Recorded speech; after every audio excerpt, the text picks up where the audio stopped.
నమస్కారం. ఈరోజు మనం భారత చరిత్రలో ఒక స్ఫూర్తిదాయకమైన కథ గురించి మాట్లాడుకుందాం. ఆయన కేవలం ఒక రాజు కాదు, ఒక సామ్రాజ్యాన్ని నిర్మించిన గొప్ప దార్శనికుడు. ఆయనే ఛత్రపతి శివాజీ మహారాజ్. అసలు ఒక సామ్రాజ్యాన్ని ఎలా నిర్మిస్తారు? ఇదే ప్రశ్న చుట్టూ ఛత్రపతి శివాజీ జీవితం తిరుగుతుంది. ఆయన కథను కేవలం ఒక బయోగ్రఫీలాగా కాకుండా ఒక ఫౌండర్స్ జర్నీలా చూద్దాం రండి. సరే, మరి కథలోకి వెళ్ళిపోదామా? మనం ఇప్పుడు 17వ శతాబ్దంలోకి వెళ్తున్నాం. అప్పటి భారతదేశం పరిస్థితి ఏంటి? అంతా మొఘలులు, దక్కన్ సుల్తానుల పాలన కింద ఉంది. సరిగ్గా అలాంటి సమయంలోనే ఒక కొత్త ఆలోచన పుట్టింది. శివాజీ 1630 ఫిబ్రవరి 19న శివనేరి కోటలో పుట్టారు. వాళ్ల నాన్నగారు షాహాజీ భోస్లే ఒక పెద్ద మిలిటరీ కమాండర్. కాని శివాజీకి అసలైన గైడింగ్ లైట్ ఎవరంటే వాళ్ల అమ్మగారు జీజాబాయ్.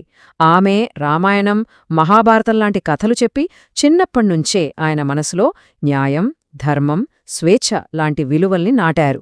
ఇక్కడే ఆ విప్లవాత్మక ఆలోచనకు పునాది పడింది. ఇప్పుడు చూడండి, అప్పటి పరిస్థితికి శివాజీ కన్న కలకు ఎంత తేడా ఉందో. ఒకవైపు ప్రజల్ని అణిచివేసే పాలన, అన్యాయం. మరోవైపు శివాజీ ఆలోచన హిందవీ స్వరాజ్యం. అంటే ఏంటి? ప్రజల కోసం ప్రజలే పాలించుకోవడం, అందరికీ న్యాయం దక్కేలా చూడటం. ఇది అప్పటికి చాలా రాడికల్ ఐడియా. అయితే ఒక ఐడియా రావడం వేరు, దాన్ని నిజం చేయడం వేరు కదా? మరి స్వరాజ్యం అనే ఆ ఆలోచనను శివాజీ ఎలా నిజం చేశారు? దానికోసం ఆయన వేసిన మొదటి అడుగులేంటో ఇప్పుడు చూద్దాం. ఈ నంబర్ చూడండి, 16. జస్ట్ 16 ఏళ్ల వయస్సులో శివాజీ తన మొదటి కోట తోర్నాని గెలుచుకున్నారు. ఆలోచించండి, 16 ఏళ్ల కుర్రాడు. ఇది కేవలం ఒక గెలుపు కాదు, స్వరాజ్యం కోసం ఆయన మొదలుపెట్టిన మహాప్రస్థానానికి అది అధికారిక ప్రారంభం. అంత చిన్న వయస్సులో అంత పెద్ద సైన్యాలను ఎలా ఎదుర్కోగలిగారు? ఆయన సీక్రెట్ వెపన్ ఏంటి?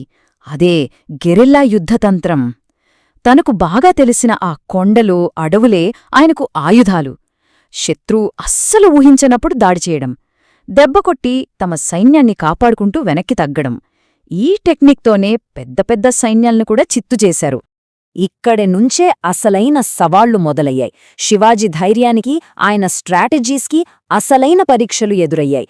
చాలా బలమైన శత్రువులతో ఆయన ఎలా తలపడ్డారో చూస్తే ఆశ్చర్యం వేస్తుంది. సరే, ఈ కథలో ఒక ముఖ్యమైన విలన్ ఎంటరవుతాడు. అతని పేరు అఫ్జల్ ఖాన్. శివాజీని ఎలాగైనా అణిచివేయాలని బీజాపూర్ సుల్తాన్ పంపిన ఒక క్రూరమైన జనరల్. ఇద్దరూ ప్రతాప్గఢ్ కోట దగ్గర కలుసుకోవడానికి ఒక మీటింగ్ ఏర్పాటు చేశారు. అక్కడ ఏం జరగబోతుందో అన్న టెన్షన్ అందరిలోనూ ఉంది. ఆ సమావేశంలో స్నేహంగా కౌగిలించుకుంటున్నట్టు నటిస్తూ అఫ్జల్ ఖాన్ తన అసల రంగు చూపించాడు. వెన్నుపోటు పొడిచి శివాజీని చంపేయాలని ప్రయత్నించాడు. ఒక్క క్షణం అంతా అయిపోయిందనుకున్నారు. కాని శివాజీ ఎప్పుడూ ఒక అడుగు ముందే ఉంటారు. ఆయన ఈ మోసాల్ని ఊహించే వచ్చారు. అందుకే తన బట్టల కింద దాచుకున్న బాఘ్నాక్ అంటే పులిగోర్లలాంటి ఆయుధంతో తిరగబడ్డారు.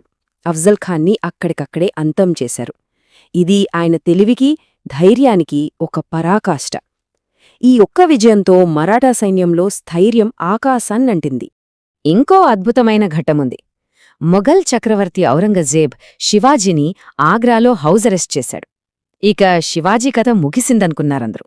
కానీ ఆయన తెలివితేటల ముందు ఆ బంధనాలు నిలవలేకపోయాయి. ఒక తెలివైన ప్లాన్తో పండబుట్టల్లో దాక్కుని అక్కడ్నుండి తప్పించుకున్నారు. 100 మైళ్ళు మారువేషంలో ప్రయాణించి అందర్నీ ఆశ్చర్యపరుస్తూ మళ్లీ తన రాజ్యానికి తిరిగొచ్చారు. చూసారుగా, యుద్ధాలు గెలవడం ఒక ఎత్తు, కాని ఒక రాజ్యాన్ని నిలబెట్టడం, దాన్ని సరిగ్గా నడిపించడం, అది వేరే లెవెల్ స్కిల్. ఇప్పుడు మనం శివాజీని ఒక వారియర్గా కాకుండా ఒక విజనరీ రూలర్గా చూద్దాం. జూన్ 6, 1674 రాయగఢ్ కోట. ఇది ఒక చారిత్రాత్మకమైన రోజు. శివాజీ మహారాజ్ ఛత్రపతిగా పట్టాభిషేకం చేసుకున్న రోజు. ఛత్రపతి అంటే చక్రవర్తి. ఇది కేవలం ఒక పదవి కాదు, ఎన్నో ఏళ్లుగా కన్న స్వరాజ్యపు కల అధికారికంగా ఒక స్వతంత్ర మరాఠా రాజ్యంగా నిలబడిన క్షణమది. ఆయన పాలన ఎలా ఉండేది? అంతా న్యాయం, ప్రజల మంచి కోసమే. రైతుల మీద పన్నుల భారం తగ్గించారు. మహిళలకి గౌరవం ఇవ్వడమే కాదు, వాళ్లని కించపరిస్తే కఠినమైన శిక్షలుండేవి. అంతటితో ఆగలేదు. ముందు చూపుతో మన తీర ప్రాంతాన్ని కాపాడటానికి ఒక పటిష్టమైన నేవీని కూడా ఏర్పాటు చేశారు. సింధుదుర్గ్ లాంటి కోటలు కట్టించారు. ఆయన విజన్ ఎంత గొప్పదో దీన్ని బట్టే అర్థం చేసుకోవచ్చు. 1680లో శివాజీ ఈ లోకాన్ని విడిచి వెళ్లారు. కాని ఆయన స్ఫూర్తి, ఆయన లెగసీ ఇప్పటికీ మనతోనే ఉన్నాయి. ఇంతకీ ఆయన మనకు వదిలి వెళ్లిన ఆ వారసత్వం ఏంటి?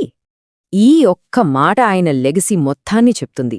శివాజీ మహారాజ్ కేవలం ఒక రాజు కాదు, ఆయనొక సిద్ధాంతం.